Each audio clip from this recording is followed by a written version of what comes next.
I don't think marriage should be about money, but some people really care about wealth more than anything else. My sister-in-law, Laura, is one of those people. I never thought greed would become such a big issue over an inheritance after my brother, a well-respected surgeon, died.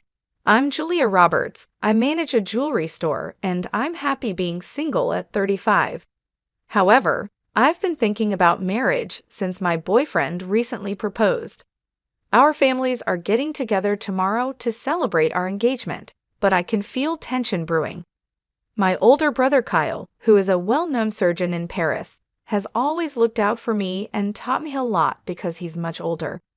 He jokes about checking out my boyfriend as if he were my dad, which makes me laugh.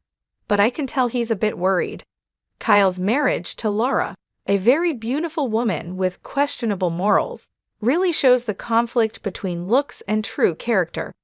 Despite their glamorous life, Laura's love for luxury puts a strain on our family relationships. Her need for expensive things often comes before her promises, leaving us let down and upset. At first, we overlooked Laura's behavior, thinking it was because of the pressure to look good. But as she started skipping more family events, our patience started to wear thin. Her decision to cancel on tomorrow's gathering at the last minute for tea at a fancy hotel is a perfect example of her selfishness. While we wouldn't mind her not being there, it's her lack of thought for others that really bothers me. I'm tired of always bending over backward to accommodate her every whim. I tried to talk to my brother about it, but his weakness for Laura stops any serious conversation. He just apologized for the inconvenience and tried to reassure me. He promised he would talk to her about her actions. I'll be there tomorrow, he assured me, convincing me to drop the issue for now. What bothers me the most isn't just Laura's selfishness, but also how she gets my busy brother to say sorry for her and do her tasks, even though she doesn't work and could handle them herself. Despite being at home full-time, Laura doesn't do housework. She hires cleaners and prefers to eat out. Her days are filled with shopping for brand-name items, leaving little time for real responsibilities. The next day, our family meeting went well, and my boyfriend won everyone over. It was a nice gathering, although it didn't last long. That evening, just as I was relaxing, Laura called out of the blue and started yelling. She demanded scones and macarons and scolded me for neglecting her. Confused, I tried to talk to her calmly, but she kept shouting. Despite my efforts to explain, Laura kept demanding, paying no attention to reason. She even demanded a souvenir from the hotel and had so many other unreasonable expectations that left me both puzzled and tired. What should have been a happy evening ended with me feeling exhausted and annoyed because of Laura's unreasonable demands and outbursts. I wondered how Kyle managed to find peace in his daily life with Laura's constant mood swings.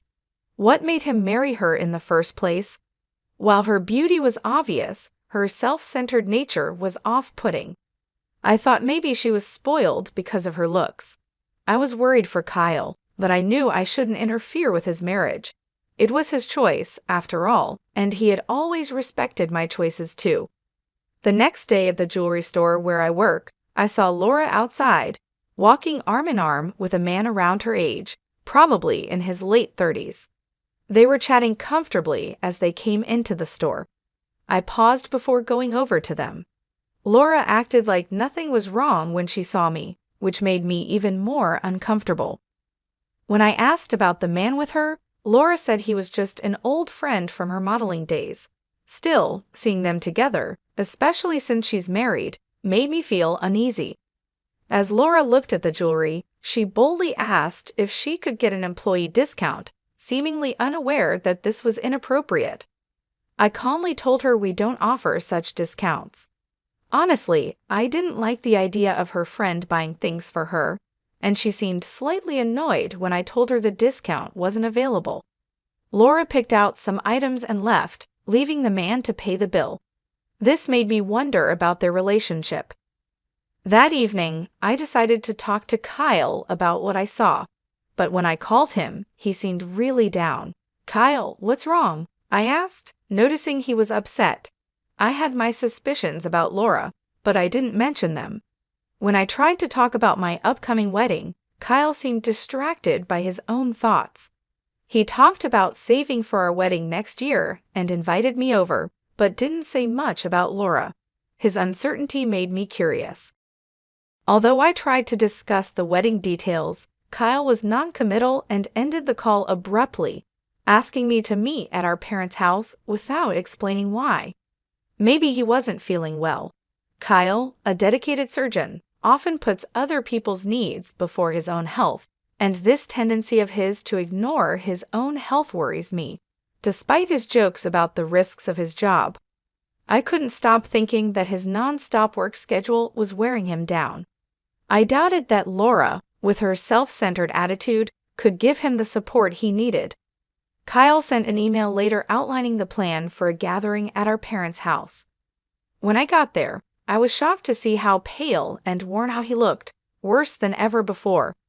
I asked him how he was, but he just gave me vague answers about being busy with work. Finally, I gathered the courage to talk about Laura's recent actions.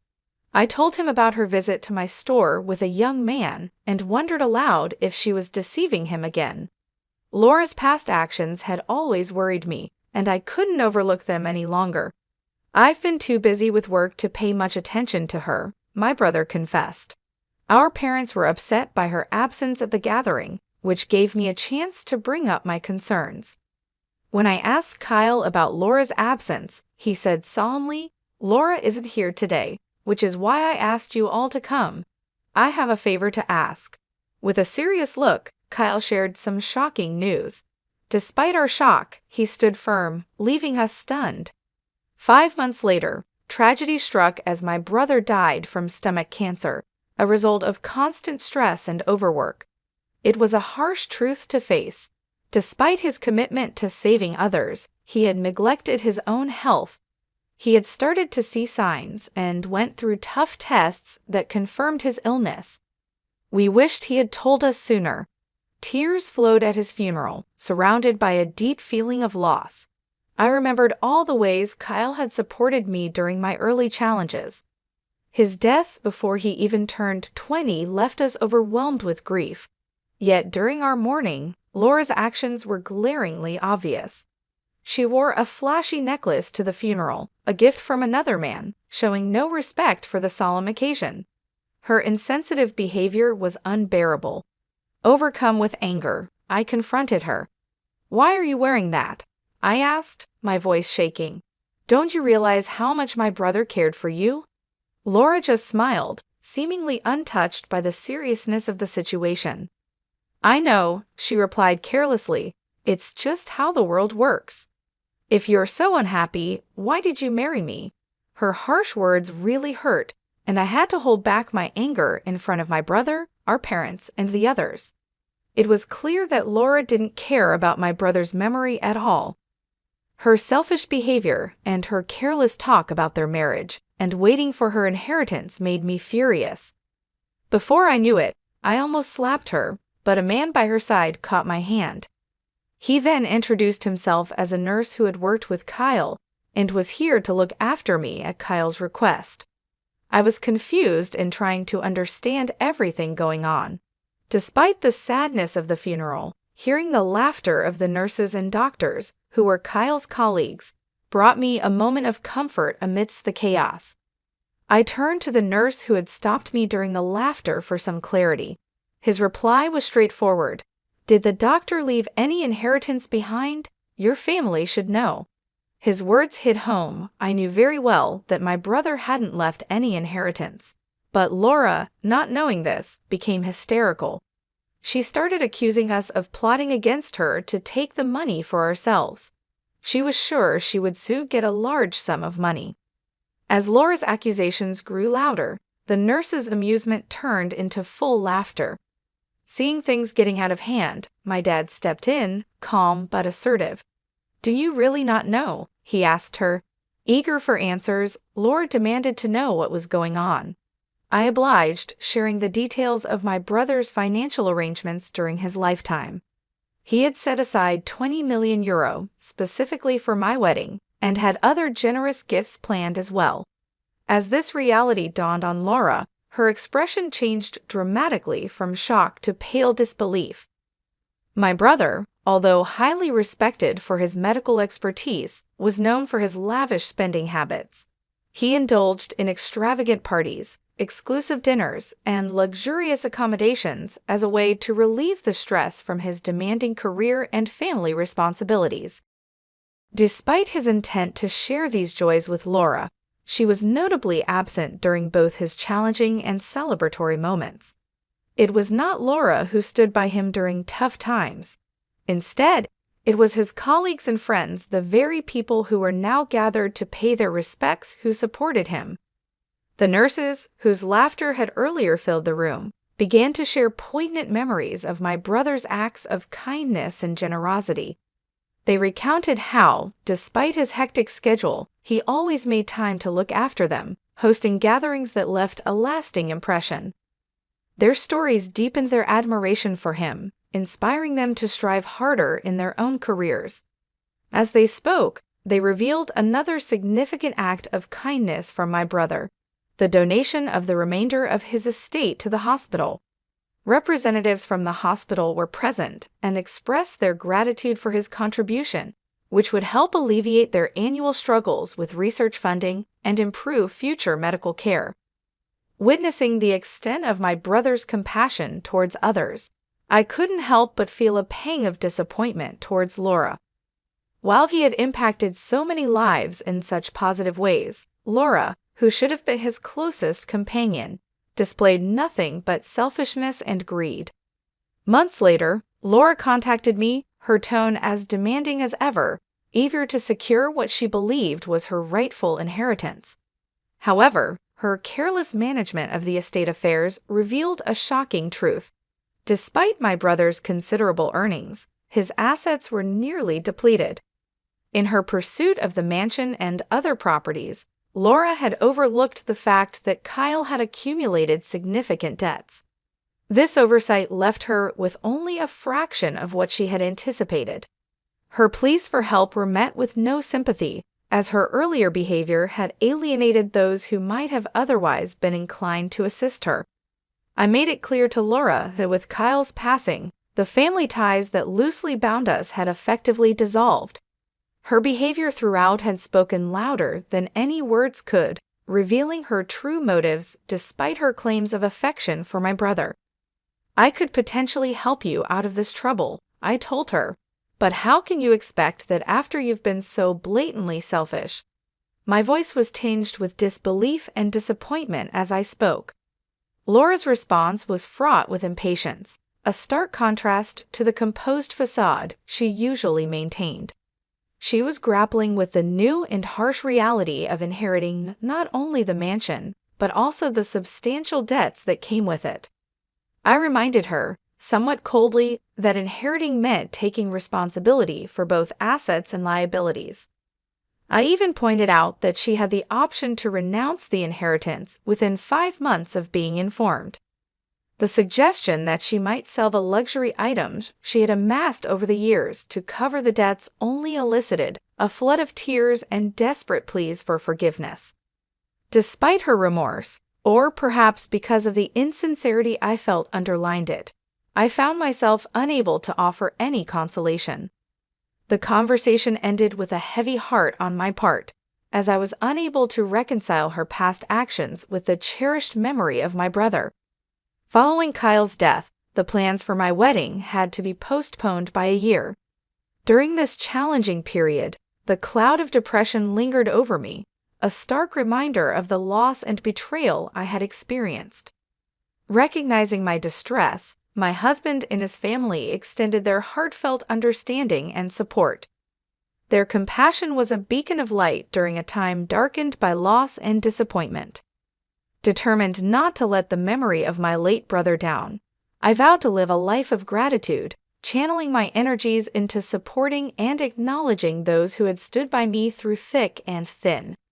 When the wedding finally took place, it was not just a celebration of union, but also a tribute to Kyle's lasting impact on those around him. His popularity and the respect he commanded among his colleagues became poignantly evident as many of them visited his grave to pay their respects. They shared stories of his generosity and kindness, especially towards his coworkers, further cementing his legacy as a man who had genuinely cared for others beyond the confines of family and personal gain. Through these reflections and tributes, the wedding became a dual ceremony of love and remembrance, intertwining my new beginning with the honoring of a life that, while tragically cut short, had profoundly touched many. This convergence of joy and sorrow underscored the complexities of life and the enduring influence of genuine connections forged in both joyous and challenging times. I was always concerned that my brother's generosity might make him vulnerable to those looking to exploit his kind nature.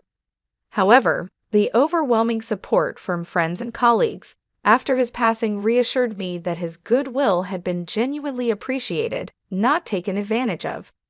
Meanwhile, news about Laura's decline began to circulate within the jewelry industry and among our social circles.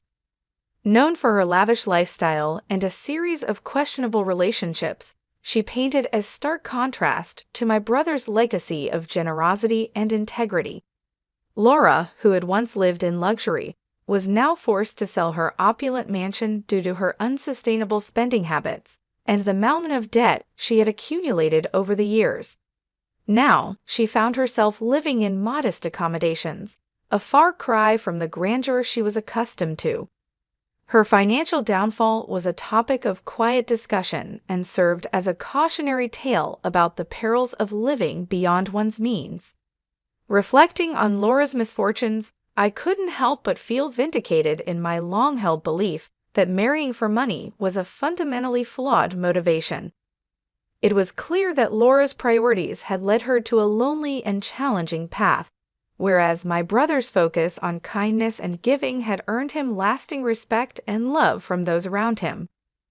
Motivated by these reflections, I vowed more fervently to honor my brother's memory by protecting his legacy. He had spent his life not only as a skilled surgeon, but as a pillar of support and generosity in our community. In his professional life, he was revered not just for his medical expertise, but for his willingness to go beyond the call of duty to assist his colleagues and patients alike. At home, he had always been my protector, guiding and supporting me through life's challenges. Determined to keep his spirit alive, I engaged more actively in community service and charity work, areas my brother was passionate about. I organized fundraisers and volunteered at the hospital where he had worked, helping to fund the programs he had started or supported. These efforts brought me a sense of closeness to him, a feeling that I was continuing his work in some way. Moreover, I took steps to ensure that the stories of his kindness and generosity were remembered and celebrated. I shared these stories at community gatherings and on social media, ensuring that his legacy would inspire others as much as it inspired me. The positive responses from people who had been touched by my brother's life encouraged me to keep sharing and celebrating his life. In doing so, I found a profound sense of purpose. While Laura's life seemed to spiral into chaos as a result of her choices, I found strength and fulfillment in upholding the values my brother had taught me. This contrast between our paths was a stark reminder of the different outcomes that result from our life choices. By choosing to embody my brother's principles of generosity and support, I not only honored his memory, but also enriched my own life, making it fuller and more meaningful. Through these actions, I not only kept my brother's memory alive, but also ensured that his legacy of kindness and selflessness continued to impact the community, proving that the values he lived by were his true lasting wealth.